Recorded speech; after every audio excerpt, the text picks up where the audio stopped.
వినాయక చవితి సందర్భంగా విజయనగరం జిల్లా చీపురుపల్లి జనసేన పార్టీ కార్యాలయంలో ఆ పార్టీ నియోజకవర్గ ఇన్ఛార్జ్ శ్రీనివాసరావు పూజలు నిర్వహించారు. ఆ తర్వాత చీపురుపల్లిలో ఏర్పాటు చేసిన వినాయకపు మండపాలను సందర్శించారు. అనంతరం ఆయన మాట్లాడుతూ విఘ్నేశ్వరుడి ఆశీస్సులు రాష్ట్ర ప్రజలు కూటమి ప్రభుత్వంపై ఉండాలి అని ఆకాంక్షించారు. అది జనసేన పార్టీ కూటమి ప్రభుత్వం. మీదేం తప్పుకుంటూ అడుగుతాం, మంచి చేస్తాం. ఎక్కడ కూడా ఏ ప్రభుత్వం చేయదు. ఈ కూటమి ప్రభుత్వం అలా జరుగుతుంది. తప్పును కూడా ప్రశ్నించే బాధ్యత మాదే. పవన్ కళ్యాణ్ గారు చెప్పారు, ఎక్కడ తప్పు జరిగినా నిలబడి అండగా ఉండండి పేదవాడికని.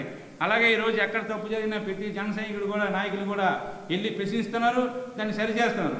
ఎన్నాళ్ళలాగా గత ప్రభుత్వాలుగా వాళ్ళని తప్పుని ప్రోత్సహించే పరిస్థితి అయితే మా కూటమి ప్రభుత్వం ఉండదు. చంద్రబాబు నాయుడు గారు ఒప్పుకోరు, అలాగే పవన్ కళ్యాణ్ గారు ఒప్పుకోరు. అలాగే ప్రధానమంత్రి బాగుండాలని మా కూటమి ప్రభుత్వం ఎప్పుడు కోరుకుంటుంది.